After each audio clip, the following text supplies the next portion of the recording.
لكل جعلنا منكم شرعة ومنهاجا. السلام عليكم ورحمة الله وبركاته. إن الحمد لله نحمده ونستعينه ونستغفره ونتوب إليه ونعوذ بالله من شرور أنفسنا ومن سيئات أعمالنا. من يهده الله فلا مضل له ومن يضلل فلا هادي له.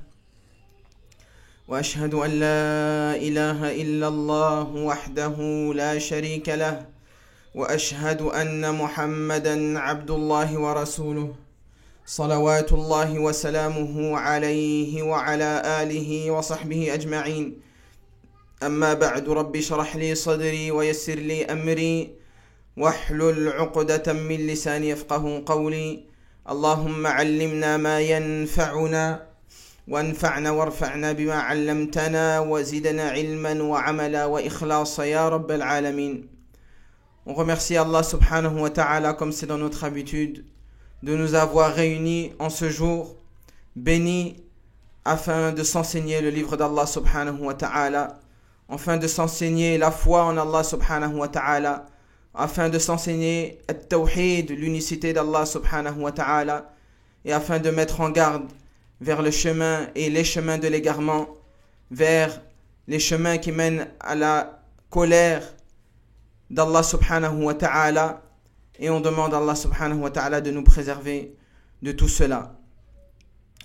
Il était annoncé que nous allions continuer le tafsir de Surah An-Nisa, mais comme nous sommes rentrés ou nous allons rentrer dans les 10 derniers jours, j'ai voulu d'abord, avant de commencer ces jours, vous enjoindre ainsi qu'à moi-même certaines paroles, certaines exhortations, afin que l'on puisse terminer ce mois bi'idhnillahi azza wa jal de la meilleure des manières, et afin que ces derniers jours puissent impacter nos vies, et cela à travers une série de hadiths, une série de liens à faire entre les hadiths, entre le Ramadan, entre les bénéfices de Ramadan et certains versets du Coran.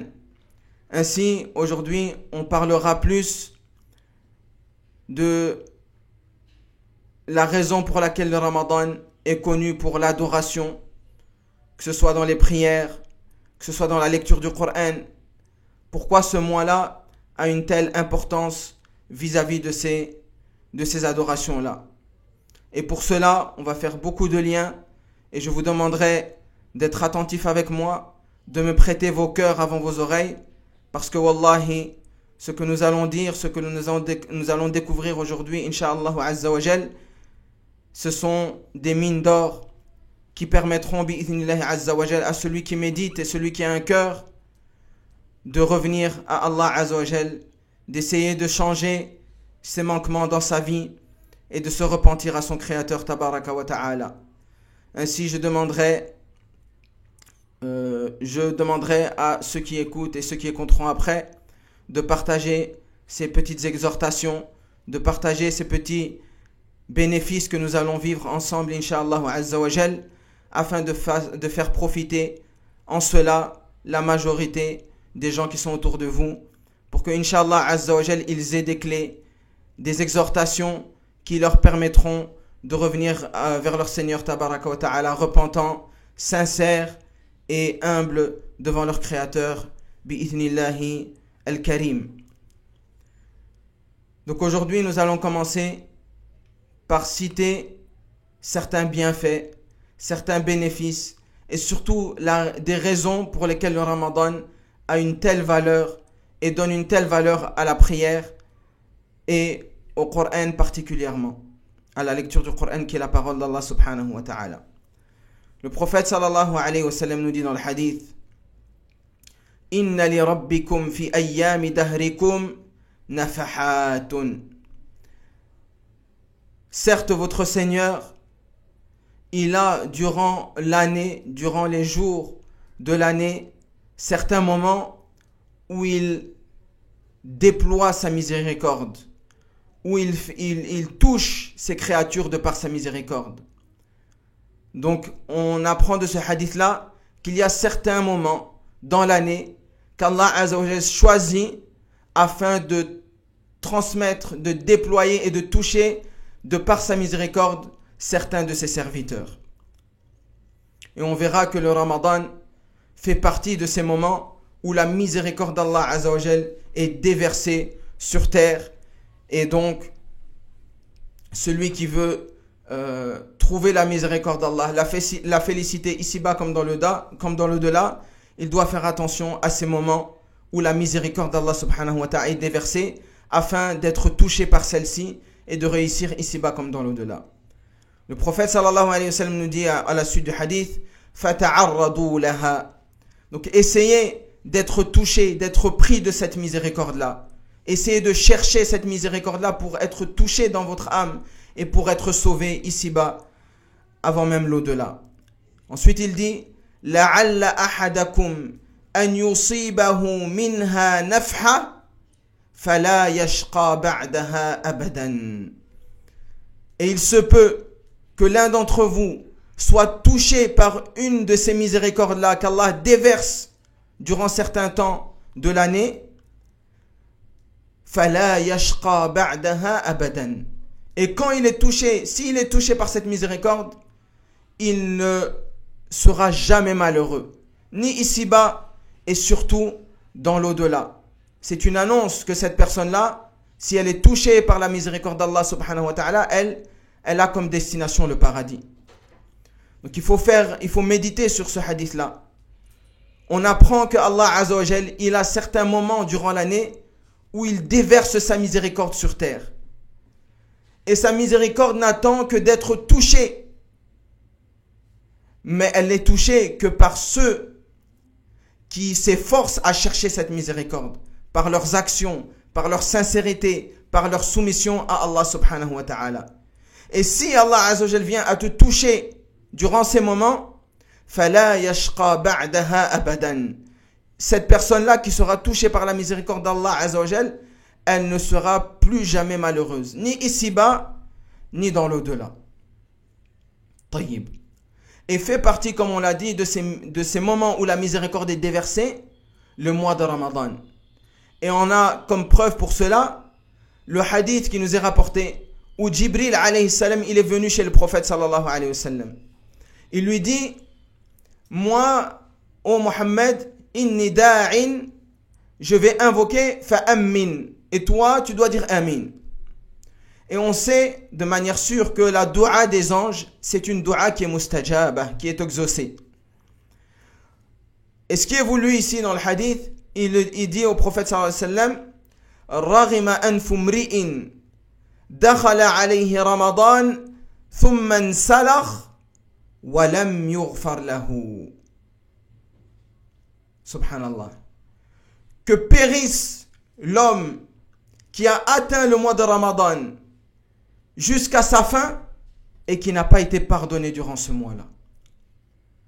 Ça montre que durant ce mois-là, Allah Azza wa Jal, il fait descendre son pardon, sa miséricorde. Et donc, il est en lien avec le premier hadith où le prophète sallallahu alayhi wa sallam dit Inna li rabbikum fi ayyami dahrikum nafahat. Il a des miséricordes qu'il envoie à certains moments. Et parmi ces moments, le mois de Ramadan. Où le prophète sallallahu alayhi wa sallam, il invoque le malheur d'Allah subhanahu wa ta'ala pour celui qui aura atteint le Ramadan du début à sa fin et qui ne se voit pas pardonner ses péchés durant ce mois. Tellement les miséricordes d'Allah subhanahu wa ta'ala sont nombreuses durant ce mois.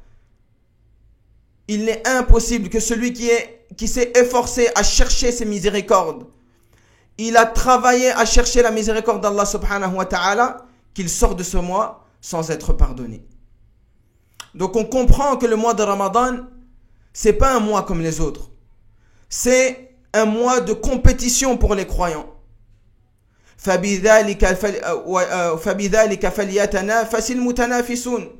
en cela que les gens qui veulent se concurrencer doivent se concurrencer. Le mois de Ramadan, il est connu pour son adoration parce que durant ce mois, c'est le mois où on recherche les miséricordes, où on recherche le pardon, où on cherche à ne plus jamais être malheureux, ni ici-bas, ni surtout dans l'au-delà. Donc c'est une compétition entre les croyants.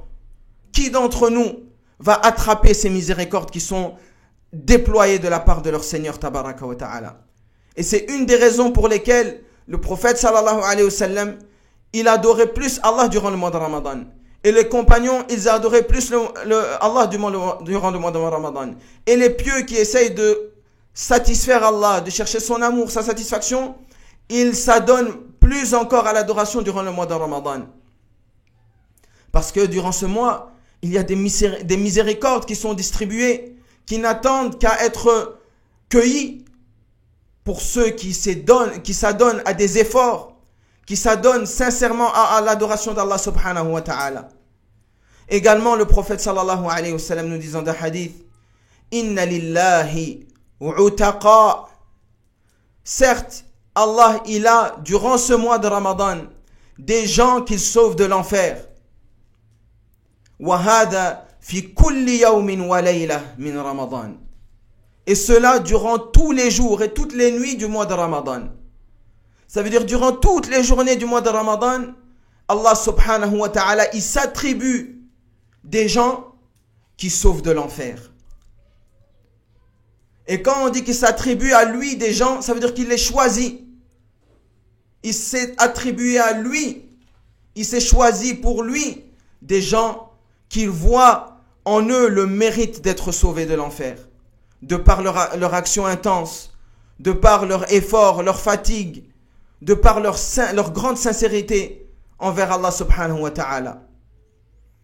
Ainsi, on pourrait citer encore beaucoup plus de hadiths, mais on va essayer de ne pas être trop long. Mais on aura remarqué que ce mois-là, il est connu pour l'adoration, parce que durant ce mois-là, il y a tellement de moyens de se sauver, d'être aimé par Allah et d'être touché par la miséricorde d'Allah, qu'il n'y a pas de place à la fainéantise, qu'il n'y a pas de place au fait de retarder les adorations, qu'il n'y a pas de place au fait de se dire non, je ne vais pas me fatiguer. Au contraire, it'ab nafsak, fatigue-toi durant ce mois-là. Un mois dans toute l'année, un mois où tu te fatigues plus que d'habitude, où tu dors moins que d'habitude, où tu manges moins que d'habitude, mais où tu te rapproches beaucoup plus de ton Seigneur, où tu vas chercher ses miséricordes, où tu vas chercher d'être sauvé de l'enfer. Ne mérite-t-il pas ce mois-là que tu fasses beaucoup plus d'efforts et que tu comprennes que durant ce mois, c'est une compétition pour ceux qui sont vraiment sincères envers leur Seigneur Tabaraka wa Ta'ala? Un mois pour retrouver la félicité ici-bas comme dans l'au-delà. Taïb. Donc ça parle du mois de Ramadan en général. Mais on sait que le prophète sallallahu alayhi wa sallam nous dit Innamal a'malu bil khawatim. Certes, les actions ne valent que par leur fin. Allah, il regarde ton action, comment elle se termine.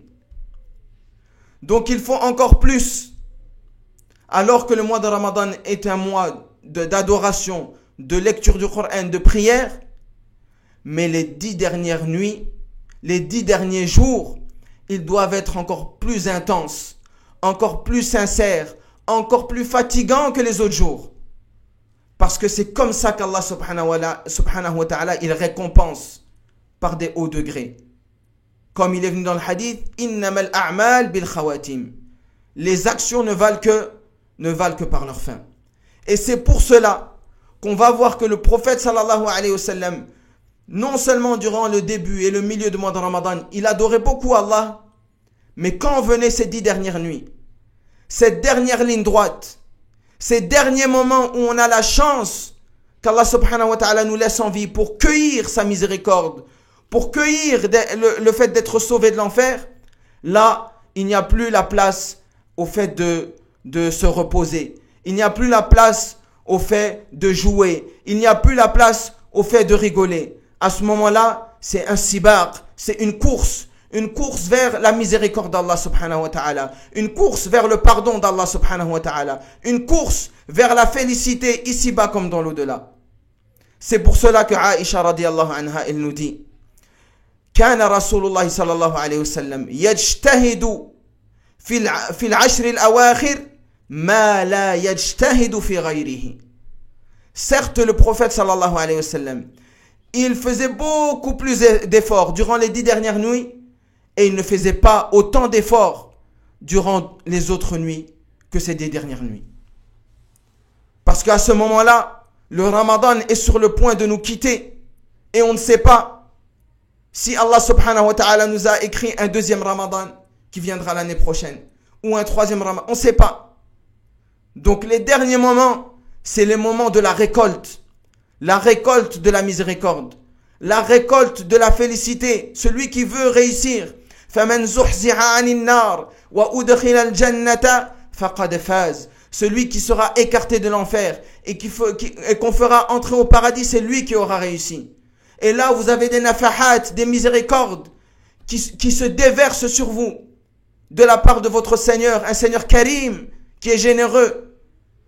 Et peut-être que vous n'aurez plus l'occasion de cueillir ces miséricordes, d'attraper la satisfaction d'Allah, d'être sauvé de l'enfer.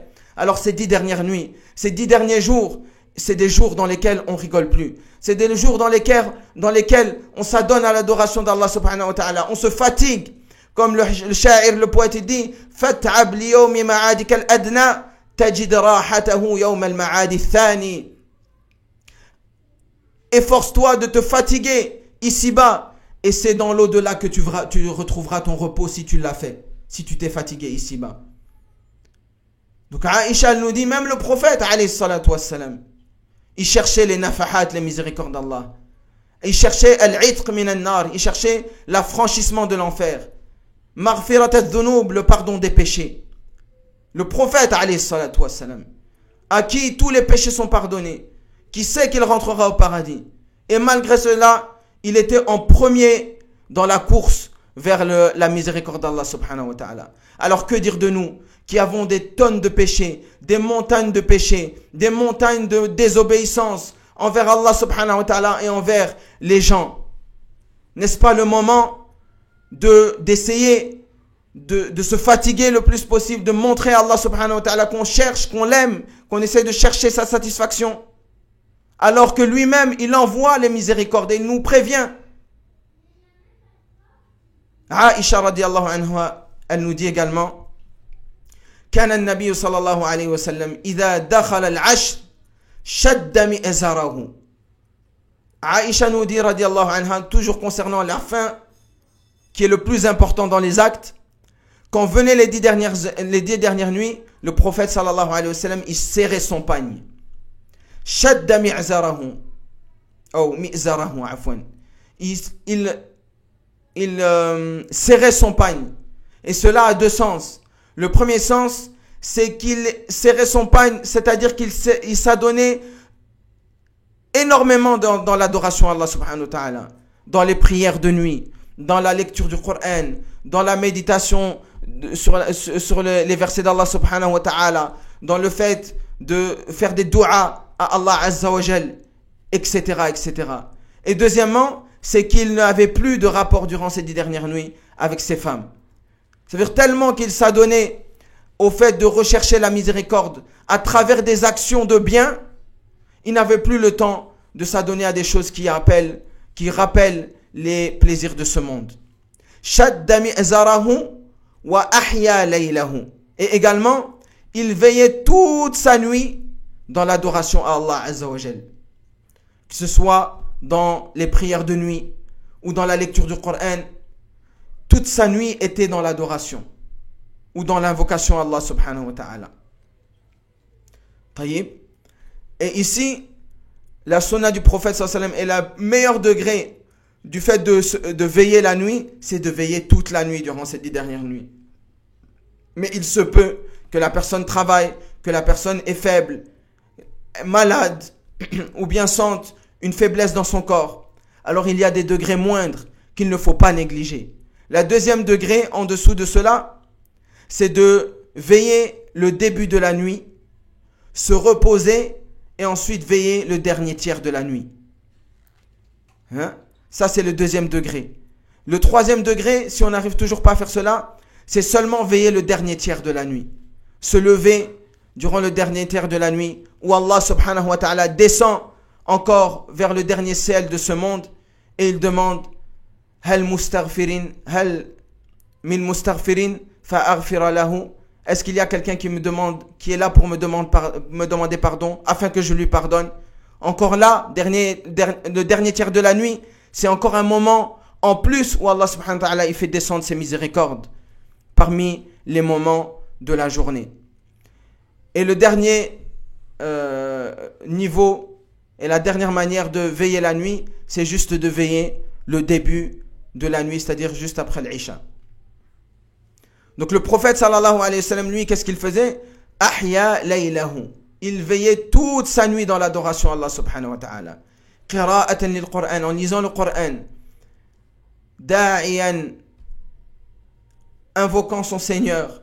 Et également en priant la nuit.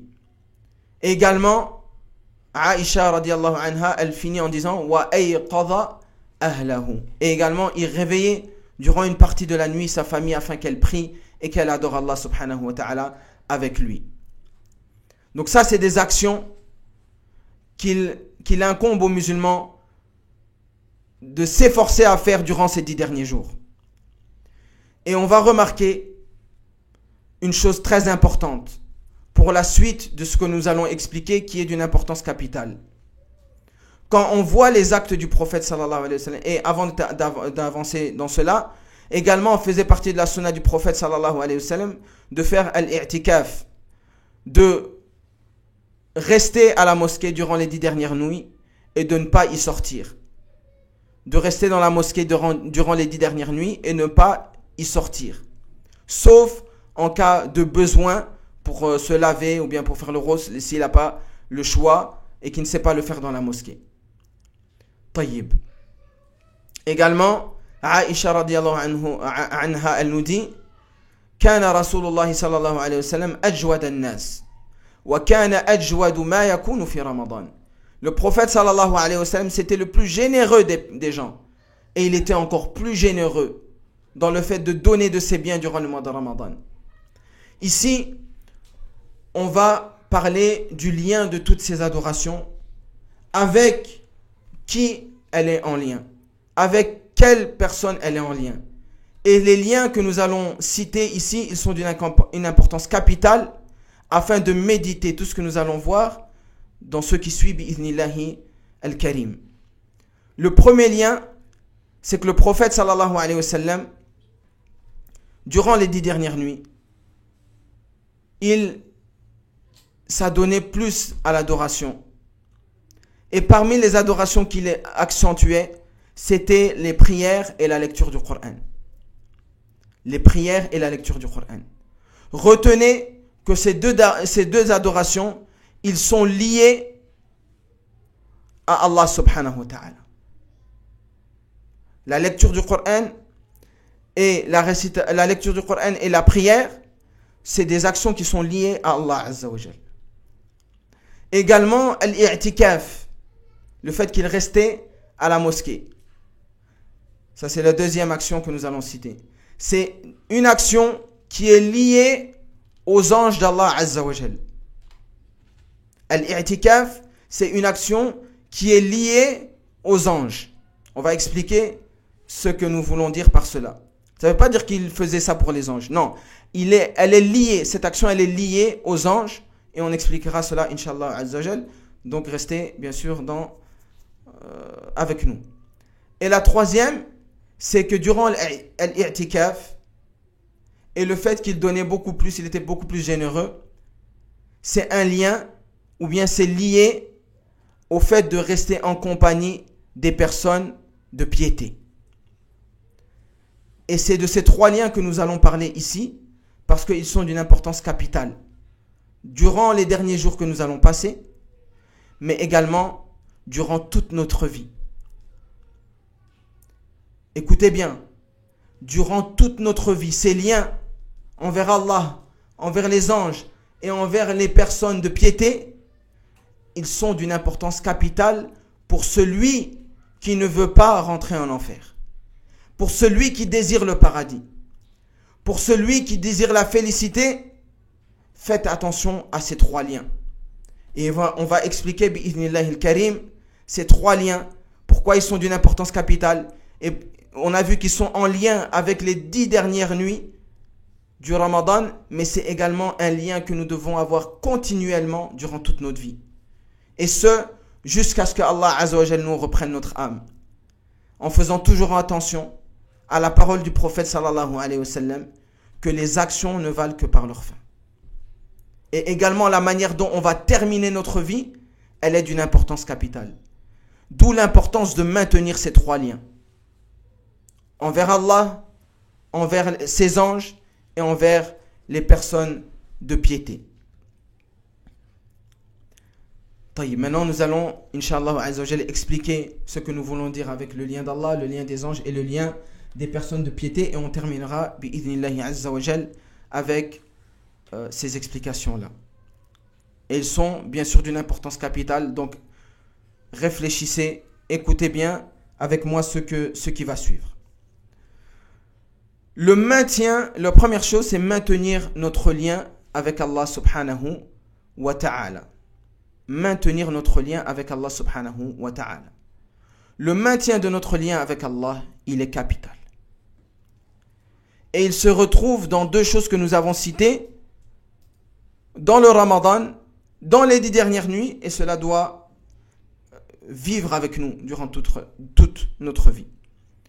Le premier lien que nous avons avec Allah Azza wa Jal, c'est as-salat, la prière. La prière, c'est le moment où le serviteur, il va parler directement à son Seigneur. Il va s'adresser directement à son Seigneur. Premièrement, en le louant, en récitant ses versets, en embellissant sa voix devant son Seigneur. Ensuite, en ruku', en inclinaison pour montrer son humilité, son acceptation de soumission. Et pour finir en soujoud, là où il est le plus proche avec son Seigneur, là où il peut s'adresser à son Seigneur, là où il peut lui demander ce qu'il a besoin, ce qu'il veut, ce qu'il attend de son Seigneur. Ça, c'est as-sila. C'est le lien qu'on a avec Allah subhanahu wa ta'ala. La prière. Et c'est le lien à travers lequel on parle nous à Allah Azza wa Jal. Tamam. C'est également le lien qui fait vivre et qui montre at-tawhid, l'unicité d'Allah subhanahu wa ta'ala. Donc le lien de la prière, c'est le lien de l'unicité, l'acceptation de l'unicité d'Allah Azza wa Jal. Comment cela? Ça, quand on prie, tous les musulmans quand ils prient, ils savent que la prière doit être effectuée que pour Allah Azza wa Jal.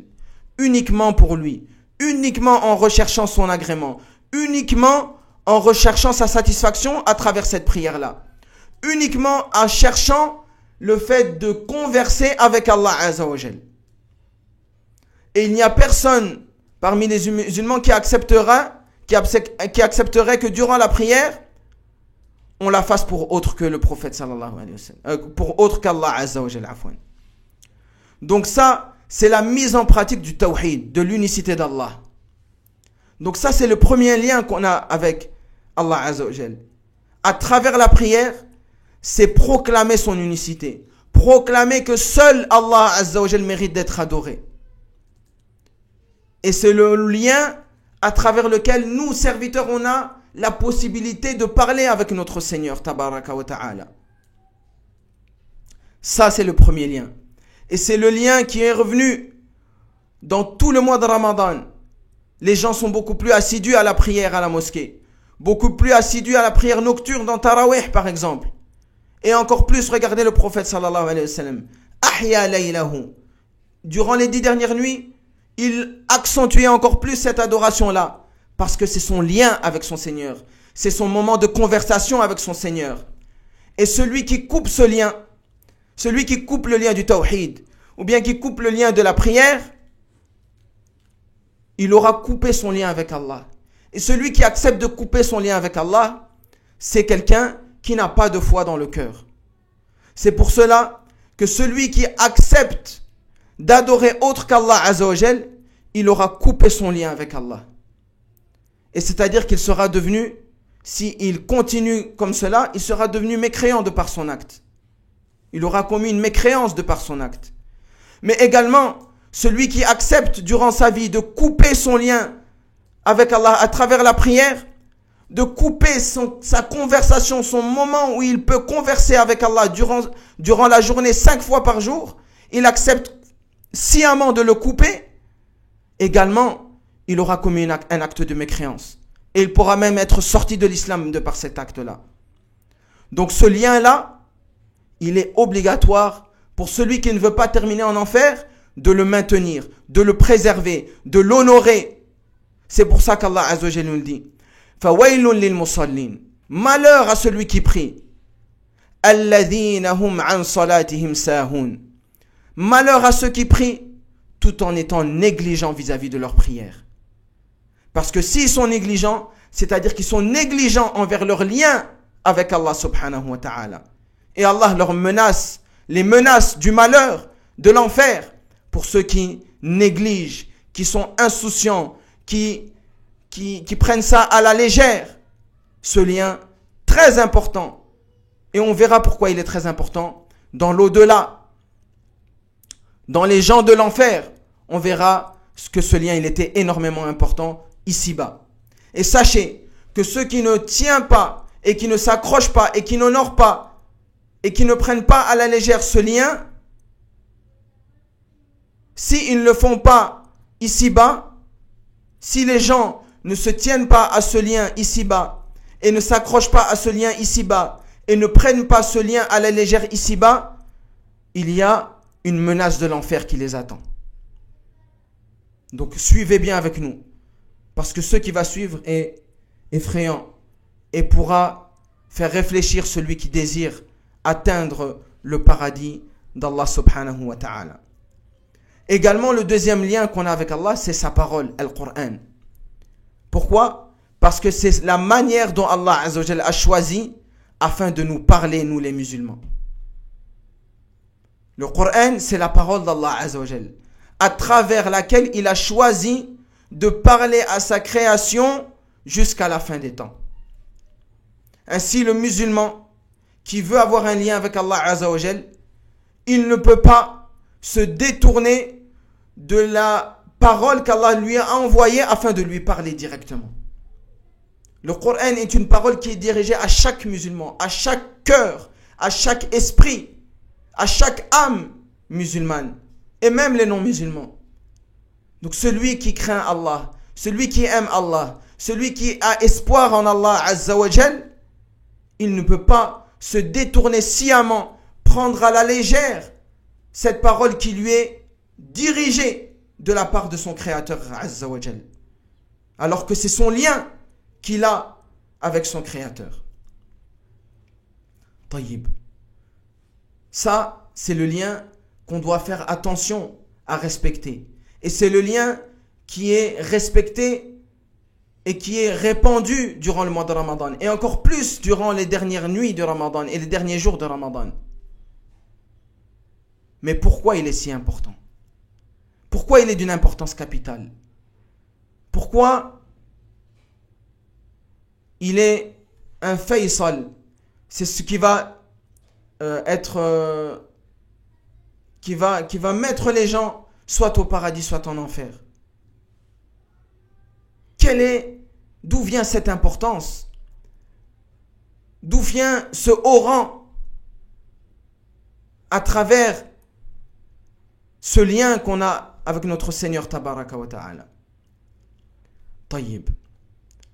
Allah Azza wa Jal, en parlant des gens qui rentrent en enfer, et on a dit, ceux qui coupent ces liens-là, qu'on a cités ici, la prière, le tawhid, le Coran, ils ont accepté de couper ces liens, leurs liens avec Allah Azza wa Jal.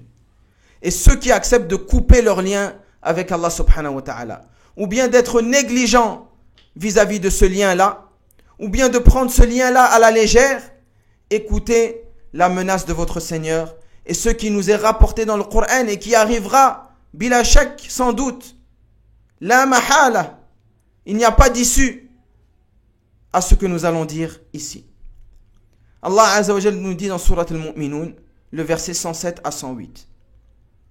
Les gens de l'enfer, alors qu'ils sont en enfer et qu'ils subissent les supplices de l'enfer, les douleurs de l'enfer, les malheurs de l'enfer, la dureté de l'enfer, ils n'arrivent plus à supporter l'enfer.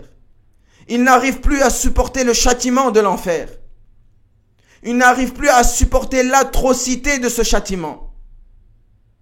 Alors ils se disent, on va se retourner vers ce Seigneur qui est généreux, vers ce Seigneur qui est pardonneur, vers ce Seigneur qui est miséricordieux.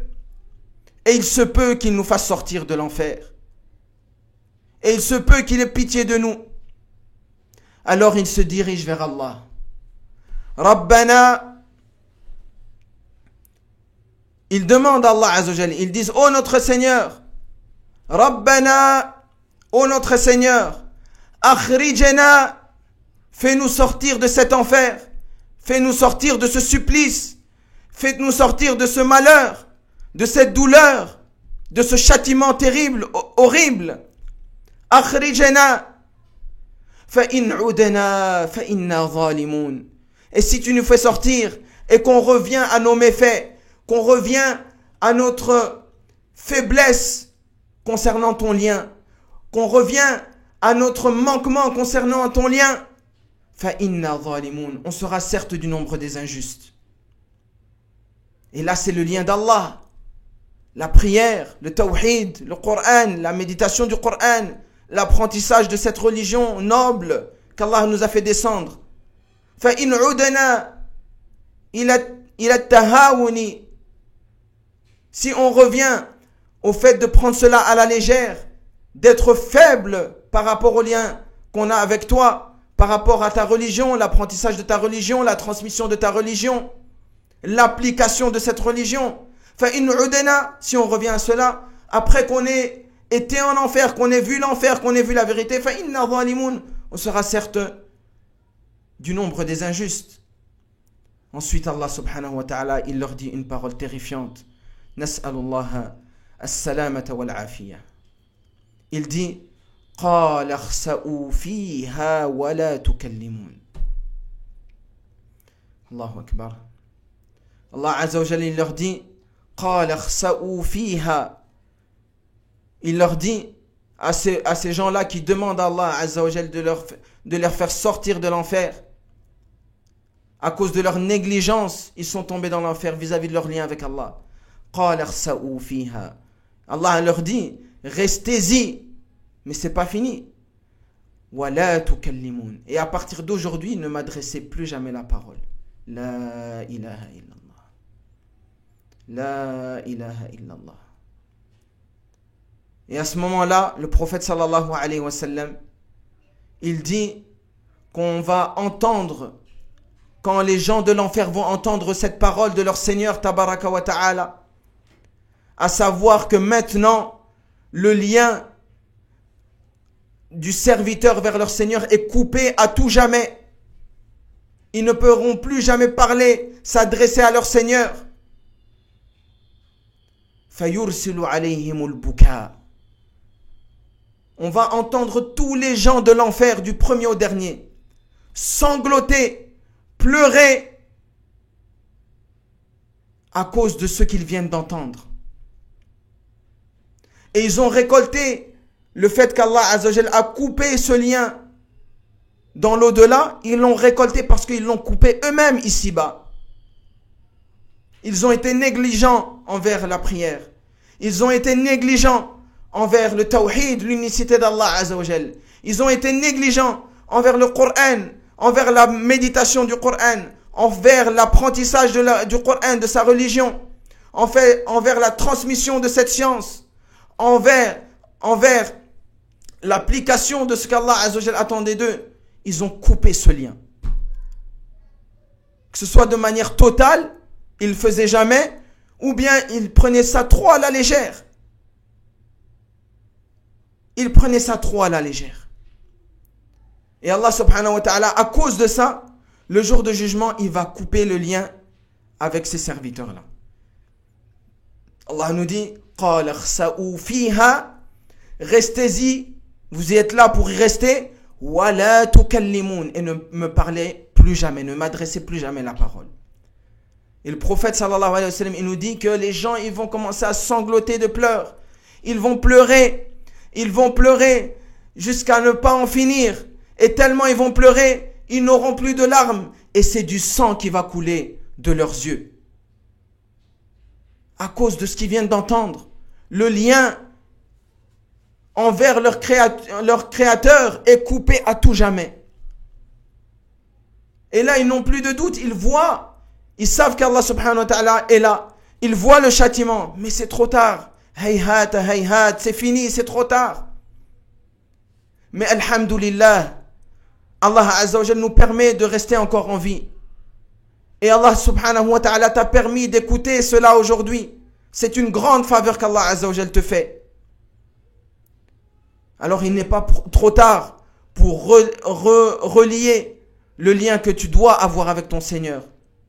Il n'est pas trop tard pour demander pardon à Allah subhanahu wa ta'ala pour tes manquements envers ces liens-là. Et à partir de maintenant, jusqu'à la fin du Ramadan, et prendre cet élan-là pour toute ta vie, rester assidu envers ce lien-là. Rester assidu envers l'application de ce lien-là, durant toute ta vie.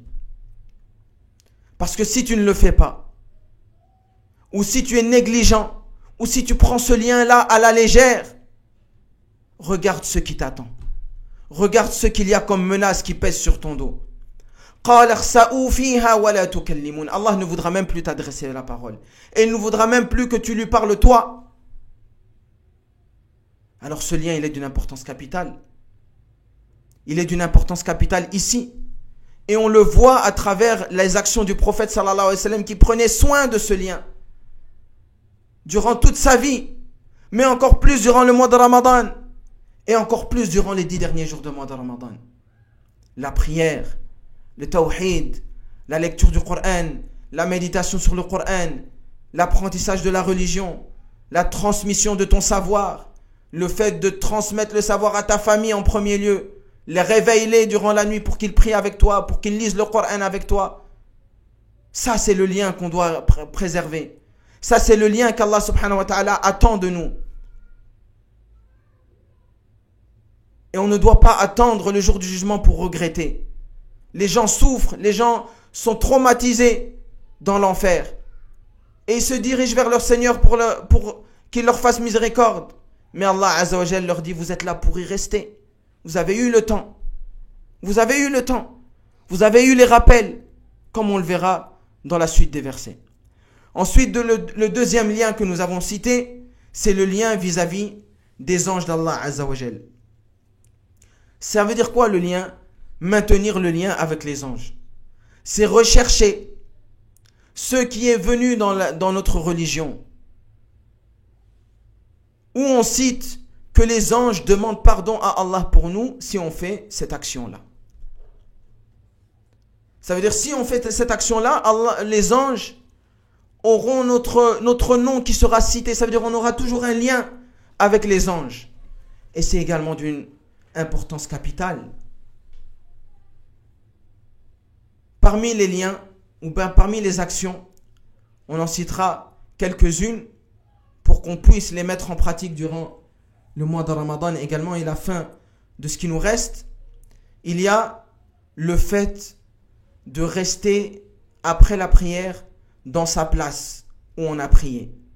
Ou encore de faire al-i'tikaf, de rester dans la mosquée et de ne pas y sortir.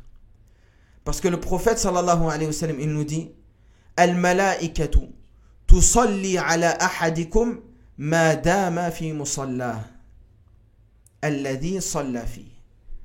Certes, les anges, ils prient sur vous. Et on avait expliqué dans une vidéo précédente que la prière des anges, c'est-à-dire yastaghfiruna lahu, ils demandent pardon à Allah pour lui.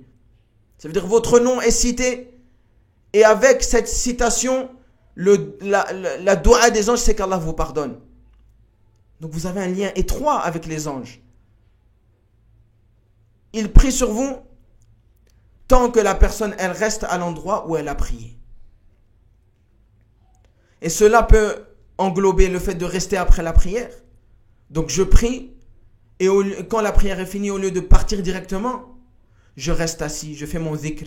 Pendant que je fais mon dhikr, je reçois des hasanat, mais non seulement, c'est pas seulement ça que je reçois. Je garde mon lien avec les anges. Et je dois avoir cette intention-là dans le cœur, de rester plus pour que les anges demandent encore plus pardon pour moi. Hein? Et pas s'en aller. Je vois trop de gens qui s'en vont et ils sortent de leur place sans raison. Je ne dis pas si quelqu'un doit aller travailler là une affaire. Voilà, sans raison, il n'a rien à faire et il veut partir vite, comme s'il y a de la braise dans sa place. Alors que si il a l'intention de rester là, afin que les anges gardent ce lien avec lui et qu'il demande et qu'il cite son nom auprès d'Allah et qu'il demande pardon pour lui, il récoltera une grande récompense et gardera et maintiendra ce lien qu'il doit avoir également avec les anges. Mais également, cela fait partie de ce hadith-là, le fait de rester dans l'i'tikaf, rester dans la mosquée. Et c'est pour cela que le prophète sallallahu alayhi wa sallam, comme on a dit, il avait, à travers cette action-là, il gardait son lien avec les anges. Et cela durant tous les 10 derniers jours de Ramadan.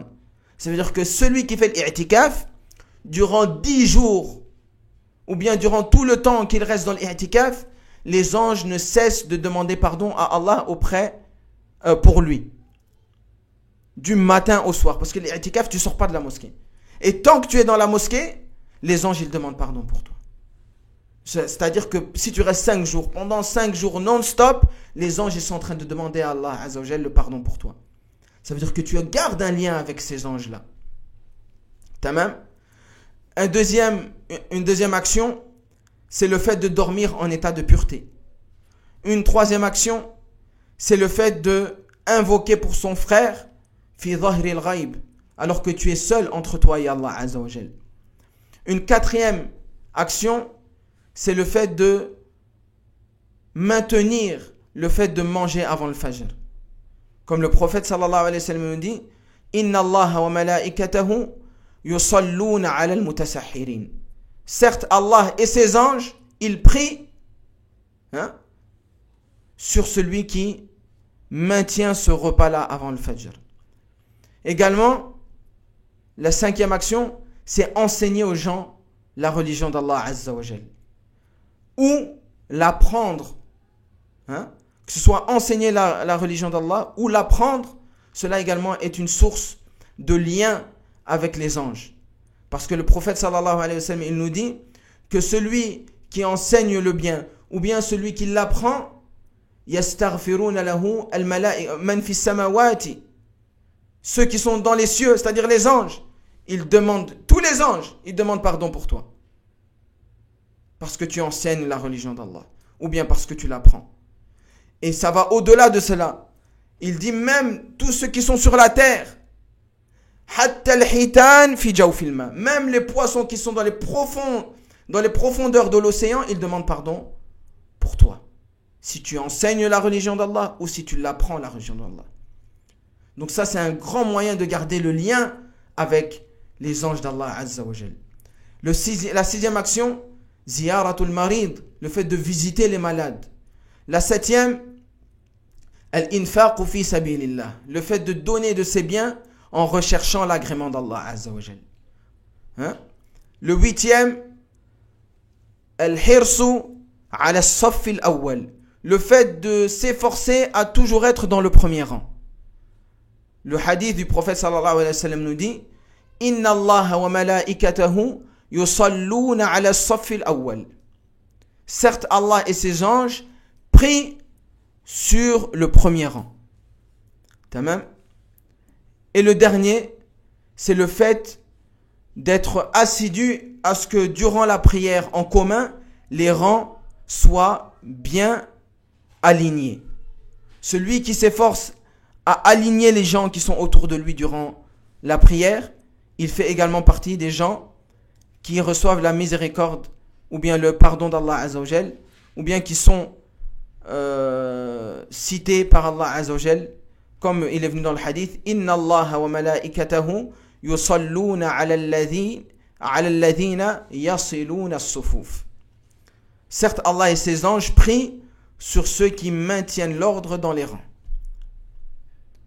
Et ça montre que fait partie des actions pour maintenir notre lien avec les anges, c'est le fait de prier les prières en congrégation, fi jama'a, en congrégation, en jama'a.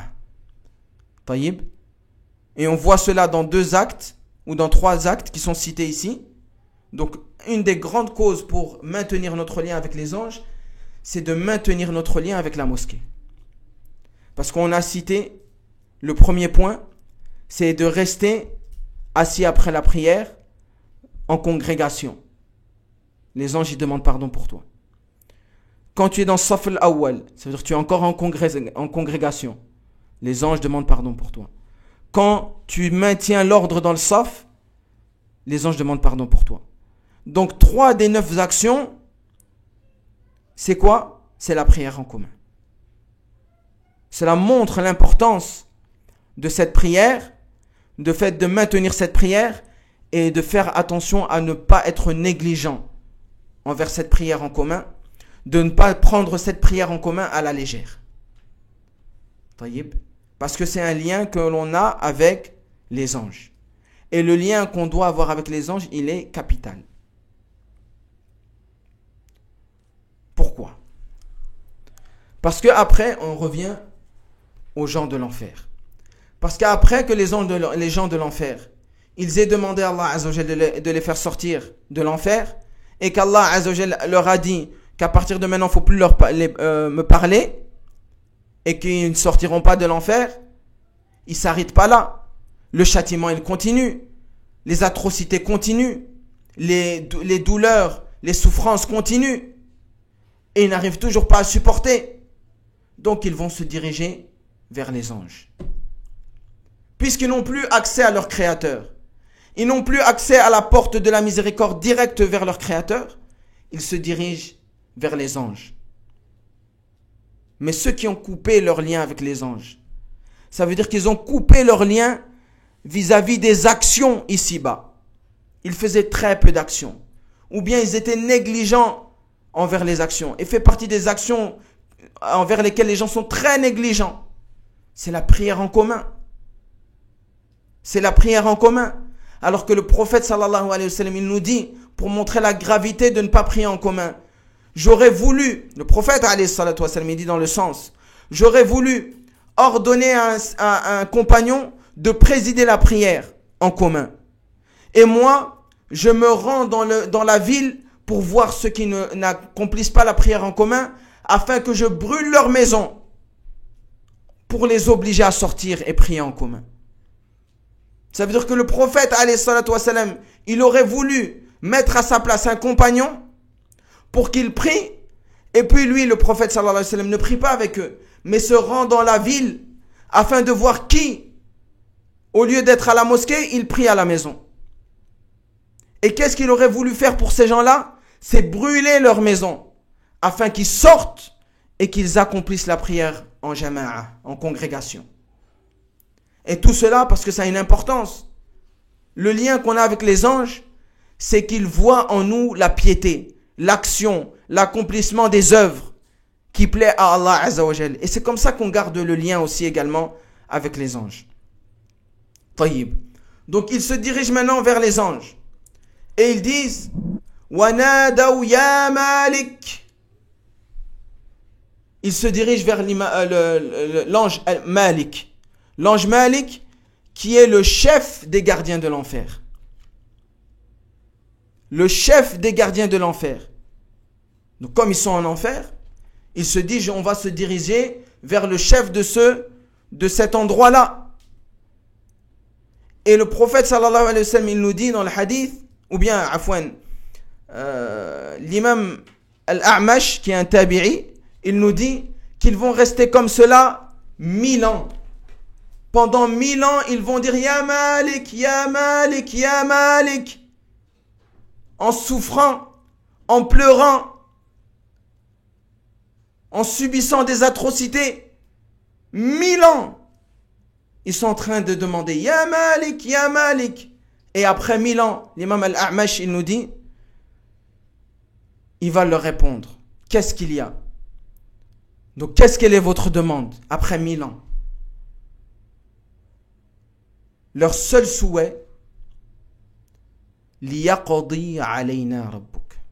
Liyaqdi alayna rabbuk. Demande à ton Seigneur qu'il nous fasse mourir. On n'en peut plus, on supporte plus. Demande à Allah Azza wa Jal, on ne peut plus lui demander. Toi, va et demande à ton Seigneur. Liyaqdi alayna rabbuk. Que ton Seigneur, il nous extermine, il nous tue, il nous fait mourir. La réponse de Malik. Qala innakum makithun. Il dit non, vous êtes dans cet enfer pour y rester. Vous êtes dans cet enfer pour y rester. Et ensuite, Malik il va donner les raisons pourquoi ils doivent y rester. Et pourquoi, après ces raisons qu'il va donner, lui également va couper la porte afin que plus personne dans l'enfer puisse lui parler. La ilaha illallah. La hawla wa la quwwata illa billah. Il nous dit laqad ji'nakum bil haqq. On vous est certes venu avec la vérité. Et cela fait référence à l'enseignement et à l'apprentissage de la religion d'Allah Azza wa Jal. Ô toi qui es faible, ô toi qui n'assiste pas aux conférences, aux rappels, à l'enseignement de ta religion, tu es visé ici dans ce verset-là. لَقَدْ جِئْنَاكُمْ بِالْحَقِّ وَلَكِنَّ أَكْثَرَكُمْ لِلْحَقِّ كَارِهُونَ. On vous est venu avec la vérité, mais la plupart d'entre vous qui êtes ici, vous détestiez la vérité. À travers vos actes, vous montriez que vous détestiez la vérité. Le prophète sallallahu alayhi wa sallam, c'est lui qui est venu en premier avec la vérité. Comment il a transmis cette vérité? N'est-ce pas à travers des assemblées de sciences?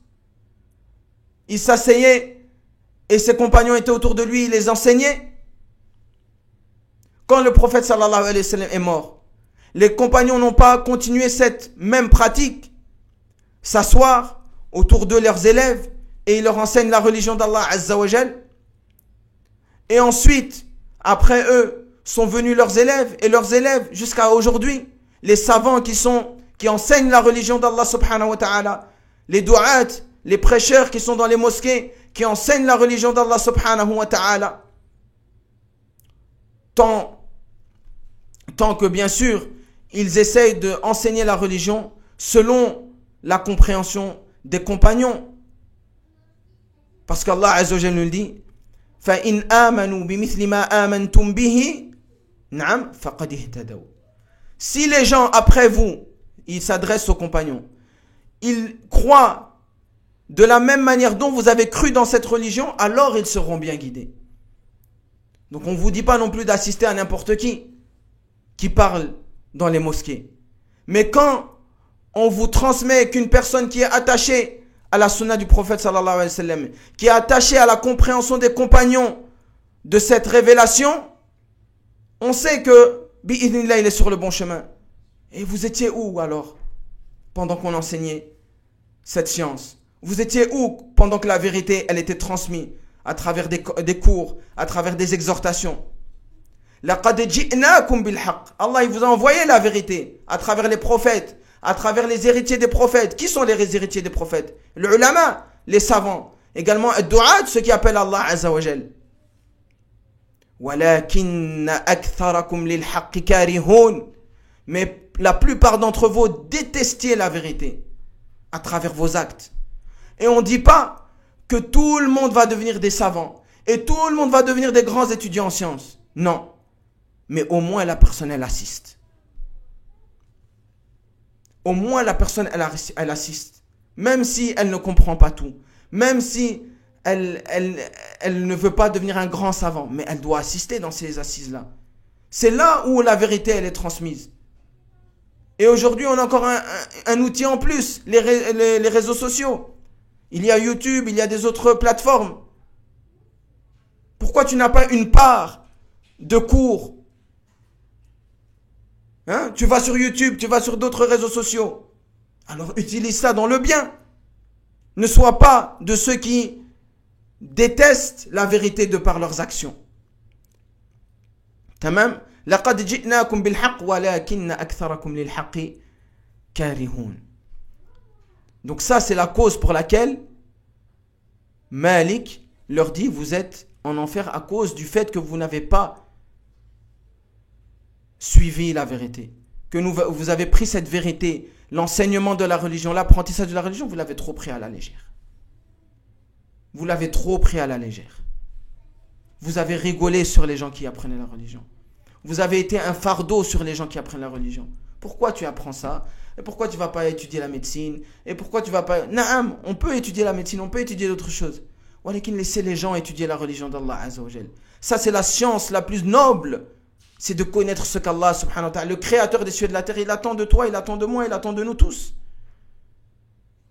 Même, il n'y a pas plus noble que cette science-là. Alors, comment tu veux être un outil avec Shaitan pour détourner les gens de cette science, pour détourner les gens de cet apprentissage-là, alors que c'est une source de félicité ici-bas, parce que tu sais ce qu'Allah veut de toi, tu te rapproches d'Allah. Innama yakhshallaha min ibadihi al-ulama. Ceux qui craignent vraiment Allah Azza wa Jal ici-bas, ce sont les savants. Tu te prives de la proximité avec Allah, mais pas ça, pas que ça.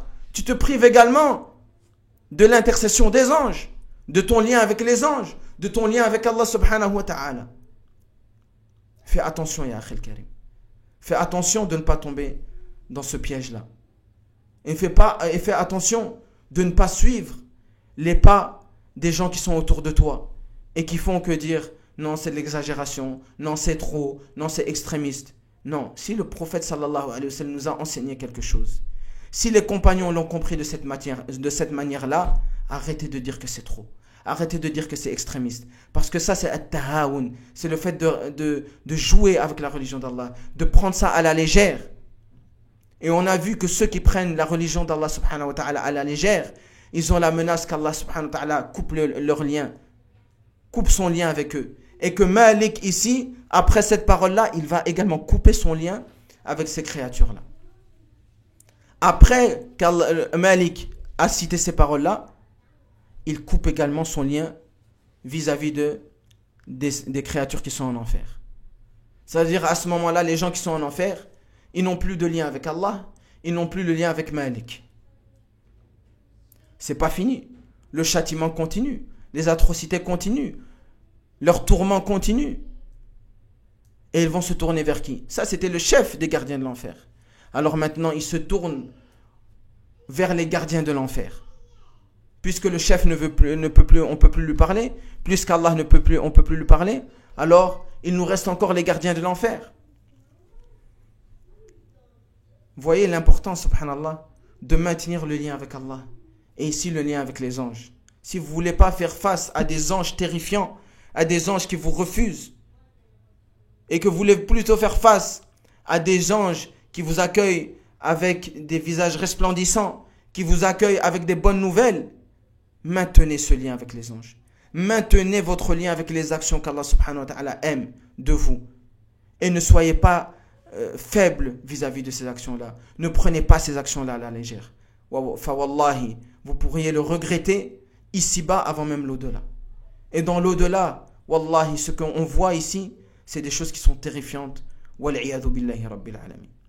Ensuite, il se dirige vers les gardiens de l'enfer. Allah subhanahu wa ta'ala nous dit dans surat Az-Zumar, وَقَالَ الَّذِينَ فِي النَّارِ لِخَزَنَةِ جَهَنَّمَ. Ceux qui sont en enfer, ils disent aux gardiens de l'enfer, Ud'u lana rabbakum. Invoquez pour nous votre Seigneur. On se rappelle qu'ils ne peuvent plus parler avec Allah. Ils ne peuvent plus parler à Malik. Donc ils demandent l'intercession des anges. Ils veulent avoir un lien avec les anges. Demandez, Ud'u lana rabbakum, demandez à votre Seigneur pour nous. Et qu'est-ce que vous attendez qu'on demande? Qu'est-ce que vous voulez qu'on lui demande? Yukhaffif anna yawman min al-'adhab, la ilaha illallah. Demandez à votre Seigneur qu'il nous allège un jour de châtiment. Qu'il nous allège, yukhaffif anna. Pas qu'il nous châtie plus, qu'il nous allège le châtiment pendant un jour. Subhanallah. Et les anges, ils vont leur répondre, qalu alam taku ta'tikum rusulukum bil bayyinat awalam ta'tikum awalam taku ta'tikum rusulukum bil bayyinat. N'est-ce pas que vos messagers sont venus avec des preuves évidentes? Qalu bala. Ils diront si, bien sûr. Qalu fad'u. Allahu akbar. Wa ma du'a'ul kafirina illa fi dalal. Et ça remet encore une couche sur l'apprentissage de la religion. Awalam, n'est-ce pas que taku ta'tikum rusulukum, vos messagers sont venus avec al-bayyinat, avec des preuves claires. Et où vous allez apprendre ces preuves claires? Si ce n'est dans les cercles de science, si ce n'est avec les héritiers des prophètes. Innal anbiya'a lam yuwarrithu dinaran wala dirhama wa innama warrathu al-ilm. Faman akhadha bihi akhadha bihadhin wafir. Certes, les messagers ou les prophètes, ils ne laissent pas derrière eux comme héritage des biens matériels, mais ils laissent en héritage al-ilm, la science. Et donc celui qui prendra cette science, il aura pris une grande partie de l'héritage des prophètes. Innal ulama'a warathul anbiya. Innal ulama'a warathatul anbiya. Certes, les savants sont les héritiers des prophètes. Où étiez-vous quand on vous enseignait la vérité? Où étiez-vous afin de vous instruire dans la religion d'Allah subhanahu wa ta'ala? Où étiez-vous afin de savoir ce qu'Allah aime de vous et ce qu'il déteste de vous, ce qu'il attend de vous et ce de quoi il vous met en garde? Où étiez-vous vis-à-vis de cela? C'est la deuxième fois que les anges, ils citent talab al-ilm, le fait d'apprendre la science, comme grande cause de rentrer en enfer. Parce qu'ils ont été négligents. Parce qu'ils ont pris cette science à la légère. Et comme je rappelle, on ne dit pas que tout le monde va être savant, mais au moins assister. Au moins assister. Et durant ces assises, vous allez sortir avec certains bénéfices, certains savoirs, même si ce n'est pas tout. Mais celui qui n'assiste pas, celui qui ouvre YouTube ou des autres réseaux sociaux que pour rigoler, pour regarder des plaisanteries, et quand c'est une vidéo de 40 minutes, de 1 heure pour apprendre sa religion, il n'est pas là. La plupart d'entre vous détestiez la vérité. Détestiez et avez pris trop à la légère le fait de vous instruire dans la religion d'Allah Azza wa Jal. Alors ils leur disent, pour finir et clore également avec eux leur lien, qalu fad'u. Il dit alors, comme vous avez reçu les messages, fad'u, vous pouvez invoquer tant que vous voulez, même à partir de maintenant ça ne sert plus à rien. Wa ma du'a'ul kafirina illa fi dalal. Et l'invocation des mécréants est certes vouée à l'égarement. C'est-à-dire qu'à ce moment-là, le lien avec les anges gardiens de l'enfer, il est également coupé. Ils ont coupé leur lien avec Allah subhanahu wa ta'ala sur terre, et Allah azza wa jalla a coupé son lien avec eux le jour du jugement. Ça a amené qu'ils ont commencé à pleurer, jusqu'à pleurer du sang. Ensuite, pendant 1000 ans, ils demandent à Malik, oh Malik, ya Malik, ya Malik. Et une seule chose qu'ils veulent, c'est mourir. Liyaqdi alayna rabbuk. Que ton Seigneur nous extermine. Malik, il ne répond pas à cette invocation-là. Et il clôt également son lien avec eux. Khazanut Jahannam, ceux qui sont les gardiens de l'enfer, la même chose. Qu'est-ce qu'il leur demande? Yukhaffif anna yawman min al-adab. D'avoir un jour de répit. C'est également interdit.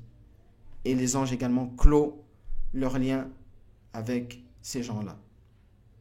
Et tout cela parce que durant leur vie, ils ont coupé, ils n'ont pas fait attention à ce lien qu'ils avaient avec les anges, à ce lien qu'ils avaient avec Allah.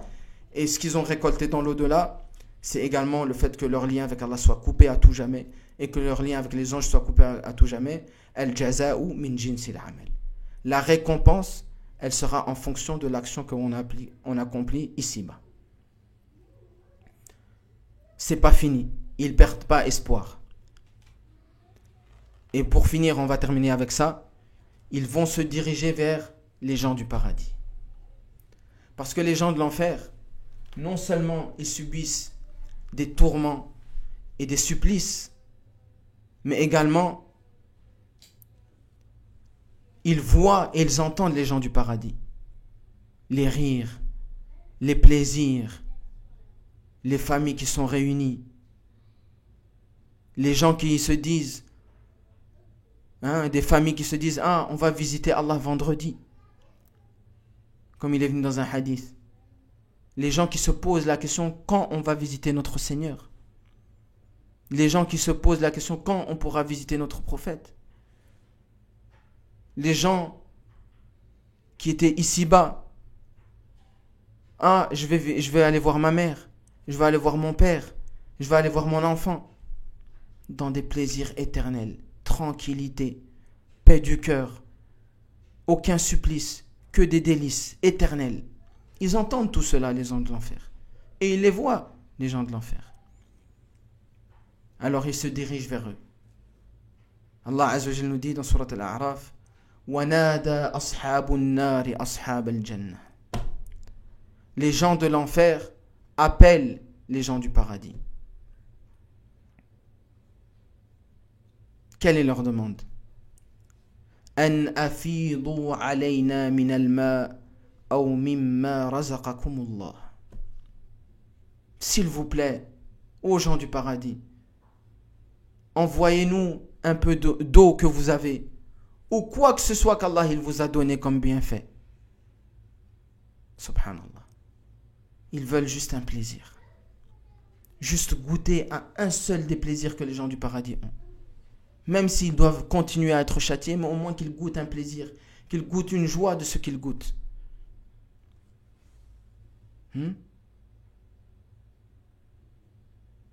Ça, c'est le lien qu'on doit avoir avec les gens de piété. Comme Allah subhanahu wa ta'ala il nous dit, Al-akhillau yawma idhin aduun, aw ba'duhum li ba'din adu, illa al-muttaqin. Les amis proches, le jour du jugement, ce seront des ennemis les uns des autres. Sauf ceux qui étaient amis proches dans la piété. Sauf ceux qui étaient amis proches dans la piété. Sauf ceux qui étaient constamment ensemble dans la piété d'Allah subhanahu, dans la piété, dans l'obéissance à Allah subhanahu wa ta'ala. C'est pour cela qu'Allah Azza wa Jalla, il nous dit dans le Coran, dans Surat Kahf, وَاصْبِرْ نَفْسَكَ مَعَ الَّذِينَ يَدْعُونَ رَبَّهُمْ بِالْغَدَاةِ وَالْعَشِيِّ يُرِيدُونَ وَجْهَهُ. Et fais preuve de patience. Dompte ton âme afin qu'elle reste et qu'elle reste collée et qu'elle reste en compagnie des gens qui invoquent leur Seigneur sincèrement en cherchant son agrément. Des gens de piété, des gens de religion, des gens de la sunna du prophète sallallahu alayhi wa sallam.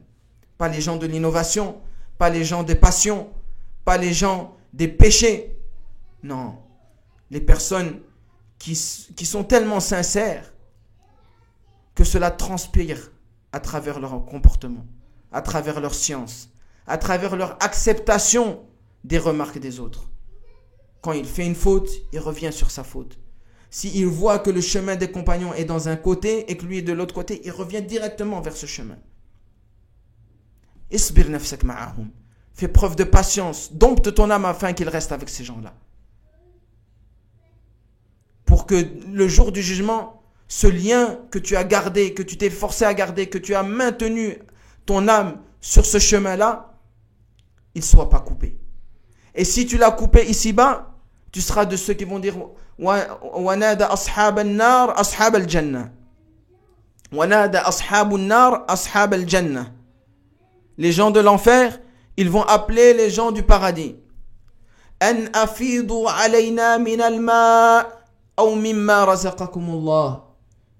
Donnez-nous une part de vos bienfaits, de vos délices. Et ensuite les anges du paradis, qui sont autour du paradis, pas comme les anges de l'enfer, qui sont durs, méchants, effrayants. Non, les gens qui sont au paradis, ils ont des anges resplendissants, accueillants. Quand ils rentrent au paradis, les gens du paradis, on leur dit Salamun alaykum tibtum fadkhuluha khalidin. Que la paix soit sur vous, des anges resplendissants, beaux, une belle compagnie. Tibtum, vous avez bien fait ici-bas. Vous avez tout compris ici-bas. Vous n'avez pas pris les choses à la légère ici-bas. Tibtum, vous avez bien fait. Fadkhuluha khalidin. Rentrez dans ce paradis pour y demeurer éternellement. Ces anges-là, ils disent aux gens du paradis, Ajibuhum, répondez-leur. Et c'est quoi leur réponse qu'ils doivent donner? Qalu inna Allah harramahuma ala al-kafirin. Non, on va rien vous donner, car Allah, il a rendu illicite, interdit tout bienfait pour ceux qui sont en enfer. Et après, les croyants, ils doivent encore donner les caractéristiques de ces gens-là. الذين اتخذوا دينهم لهوا ولعبا وغرتهم الحياة الدنيا. C'est qui ces gens-là? C'est qui ces gens-là qui sont en enfer et qui ont accepté de couper leur lien avec Allah, les anges et les pieux? الذين اتخذوا دينهم لهوا ولعبا. Ceux qui avaient pris leur religion comme plaisanterie, une chose légère, facile. Ils n'ont pas fait attention, ils ont pris à la légère la religion. Ils n'ont pas été assidus dans la religion. Ils n'ont pas été assidus, ils ont pris à la légère les liens qu'ils devaient avoir avec Allah, les anges et les pieux. Ils ont pris à la légère le Ramadan, comme si ce n'est que s'arrêter de boire et de manger. Ils n'arrivent même pas à rester durant Tarawih, durant 8 prières. Ils n'arrivent pas à rester le dernier tiers de la nuit pour prier Allah subhanahu wa ta'ala, de demander le pardon d'Allah azza wa jalla, rechercher le pardon d'Allah, rechercher les rahamat, les miséricordes d'Allah qui sont déversées durant le mois de Ramadan. Ils n'arrivent pas, alors qu'Allah azza wa jalla, il a durant toutes les nuits et tous les jours de Ramadan des gens qui sauvent de l'enfer. Ils n'arrivent pas à augmenter leur action, à augmenter leur sincérité pour être parmi les gens qui sont sauvés de l'enfer. Ittakhadhu dinahum lahwan wa la'iba. Ils ont pris leur religion comme quelque chose, comme jeu et comme quelque chose de banal, sans valeur. Il y en a même qui jeûnent le mois de Ramadan, pas parce que c'est pour Allah, parce que tout le monde le jeûne, c'est la culture, c'est culturel. الذين اتخذوا دينهم لهوا ولعبا وغرتهم الحياة الدنيا. Et ces gens-là, ils ont été trompés par la vie d'ici-bas. Quand les gens, ils viennent te dire, non, tu exagères dans ta religion, c'est parce que dans leur cœur, ils sont trompés bil hayati dunya, dans la vie d'ici-bas. Comment ils peuvent dire de ce que le prophète sallallahu alayhi wa sallam il faisait, de ce que les compagnons radiyallahu anhum ils ont compris, comment ils peuvent te dire tu exagères? C'est seulement parce que dans leur cœur, Gharrathumul hayatud dunya. La vie d'ici-bas les a trompés. Ils ne pensent pas à la mort. Ils ne pensent pas à la rencontre avec Allah subhanahu wa ta'ala. Ils ne pensent pas à la conséquence de leurs actes. Ils ne pensent pas à la conséquence de leur négligence vis-à-vis des actes. Ils ne pensent pas au danger de négliger les liens avec Allah, de négliger les liens avec les anges et de négliger les liens avec les gens de bien et de sunnah. Ils n'ont pas ça dans leur cœur.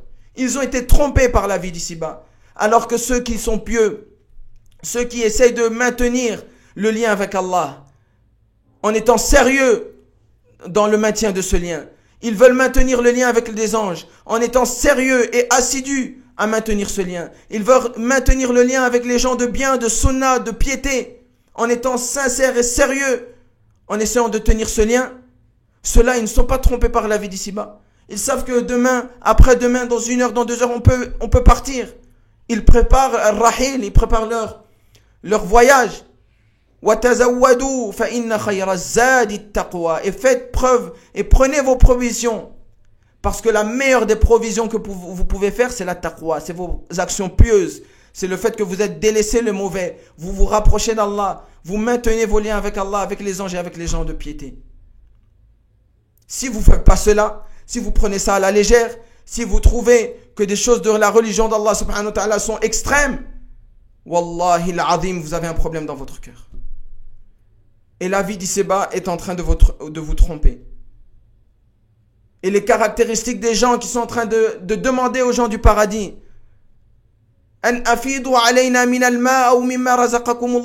donnez-nous une part de votre joie, une part de vos bienfaits. C'est des gens qui ont été comme ça. Non, tu exagères. Non, c'est trop. Alors que c'est les choses que le prophète sallallahu alayhi wa sallam nous a enseignées. Et que les compagnons ont fait. Mais non, c'est de l'exagération. L'interdiction de l'innovation. Le prophète sallallahu alayhi wa sallam, quand il montait sur le minbar, c'est un des seuls moments où il devenait rouge. Quand il disait wa iyyakum wa muhdathatil umur. Faites attention, je vous mets en garde contre les nouvelles choses dans la religion. Fa inna kulla muhdathatin bid'ah.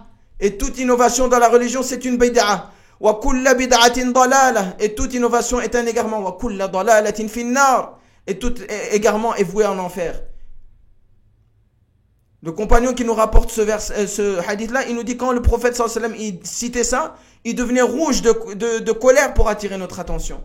Et quand on dit non, ça c'est une innovation, le prophète ne l'a jamais fait, les compagnons ne l'ont jamais fait, les tabi'in ne l'ont jamais fait, alors il ne nous appartient pas à nous de venir inventer quelque chose dans la religion. Ah non, c'est trop, tu exagères.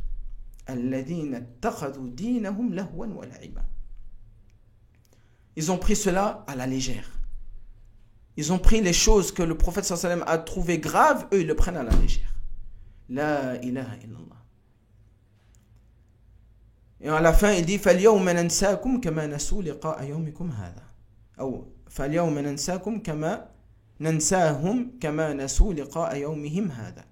Aujourd'hui on va les oublier comme ils ont oublié de se préparer pour cette rencontre de ce jour-ci.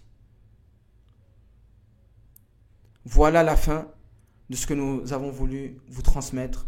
Ce qui est à retenir, c'est de garder et maintenir et être ferme à maintenir les liens qu'on a avec Allah subhanahu wa ta'ala à travers la prière, le tawhid, le fait de faire toutes les adorations que pour Allah subhanahu wa ta'ala, le fait de maintenir un lien avec le Coran par l'apprentissage, par l'enseignement, et cela vaut pour toute la religion d'Allah subhanahu wa ta'ala. On se doit obligatoirement d'avoir une part dans les assises de science. Que ce soit, si vous avez des assises de science, des gens de la sunna, je répète bien, dans votre ville, ou bien à travers les réseaux sociaux, YouTube, ila akhirihi, on se doit d'avoir une part dans cela. Également les savants, si vous avez la possibilité de voyager pour vous asseoir dans leurs assises, il faut le faire. Avoir une part dans cela. Avoir une part dans les actions de bien. Parce que cela est un lien qu'on garde avec les anges, qui pourront intercéder auprès de nous et pourront être des anges de miséricorde et finalement garder le lien avec les gens de piété. Parce que, comme Allah Azza wa Jalla dit, il n'y a que les gens qui étaient pieux ici-bas qui ne seront pas les ennemis les uns des autres le jour du jugement. Et même dans le hadith, le prophète sallallahu alayhi wa sallam, et on terminera avec cela, Il dit que quand une personne, il est au paradis et qu'il ne voit pas une personne qu'il aimait ici-bas être avec lui au paradis, il demande à Allah Azza wa Jal de le faire rentrer au paradis. Il demande où il est cette personne-là. Et il demande à Allah subhanahu wa ta'ala, il intercède pour son frère, il intercède pour celui qu'il aime. Oh Allah, fais-le rentrer au paradis. Il était avec moi ici-bas, on adorait Allah, on t'adorait ensemble, il a khéri, fais-le rentrer avec moi au paradis. Et Allah subhanahu wa ta'ala, il exaucera cette demande-là.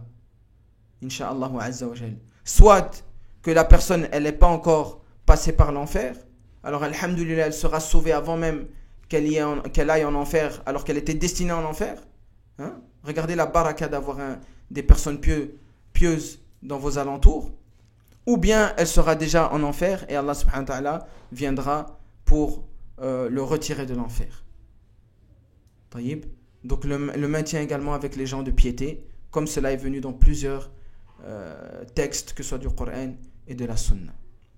On demande à Allah subhanahu wa ta'ala de nous compter et de nous faciliter à maintenir nos liens avec lui en premier lieu.